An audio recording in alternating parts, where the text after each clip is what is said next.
Hi everyone, welcome back to my YouTube channel. In this video, I'm going to be talking about the young and great Alex Michelson. Wow, what a talent. I think he is an amazing prospect and a great tennis player for American tennis. There is a ton to be really excited about him.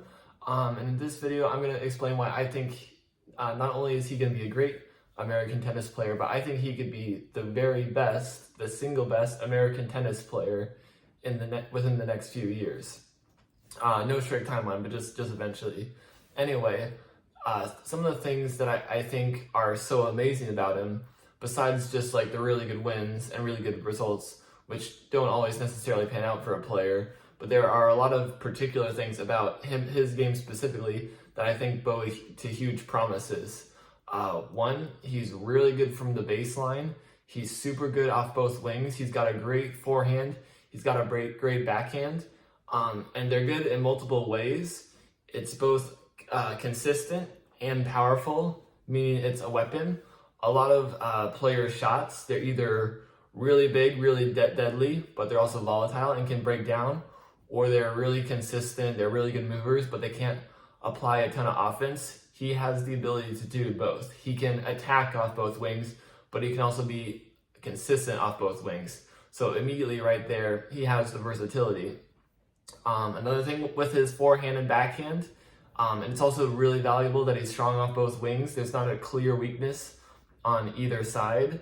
But the key with his ground strokes is that the shape and the arc and the feel on the ball is pretty much perfect. It's like optimum, I would say. It's not too spinny, it's not too loopy, but it's not too flat either. He has great curve and shape on the ball, enough to give him clearance and margin and open up angles, but it's flat enough for him to still get the ball deep in the court and absorb and redirect pace. So I think he's going to be an extremely dangerous player from the baseline.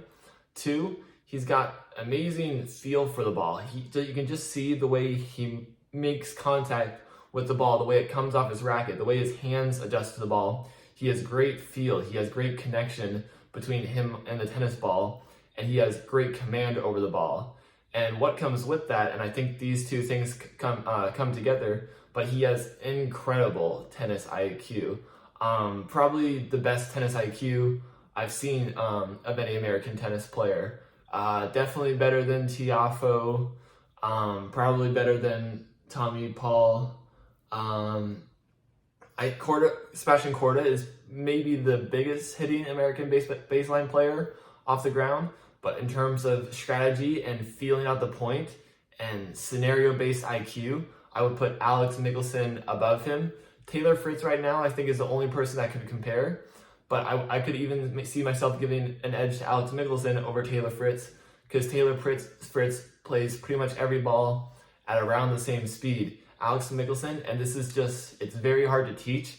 It's just something you need to know, and you just need to have the tennis instincts to be able to produce this on the court. But he's extremely good at varying the pace, varying the angle, adjusting his shots to fit the situation, to keep himself in the optimized position in the point and play against his opponent to his advantage. He's very smart about how he changes and adjusts his shot and constructs the points to always be adapting to what the situation is and to keep himself in the advantage. I think it's one thing if a player has really good tools and they have great capabilities on the court, but to know how to use them and implement them effectively and at the right times and in the right situation, given the opponent and the dynamic of the match, I think that is an X factor key. It's very difficult to teach. You can't really teach a player exactly how to respond to all the ins and outs and all the X's and O's in tennis. You can do generalities, but tennis is a constantly evolving sport. There's never ever two exact same situations, two exact same balls. You always got to be adapting to what that situation is and playing the right shot. I think Alex Michelson has the intelligence and the ability to make those plays. Going forward from that, he's got great footwork and he's got a great net game too. There's really no obvious holes I can tell in his game right now. I think he can continue to work on imposing himself on the court, improving the fitness, improving the weight of his ground strokes and taking the ball early, etc. But like I said earlier, from his ball striking to his amount of heaviness on the ball, to his feel with his hands, to know when to go big, to know when to play consistent, to know how to open up the angles, being smart about change of direction, those are all things that bode very well for him. And because he has great feel for the ball, he's not one of those players that's doing the exact same stroke on every ball and then having it fall apart if he gets a bad matchup or the ball's not in his optimum strike zone. He is extremely adaptive to what the ball is giving him, what the situation is giving him, and that comes from having really good feel for the ball, really good connection, and really good hands to make minute changes in how he's striking on the ball and what he's producing on the court. So a ton of signs to be really positive about Alex Michelson.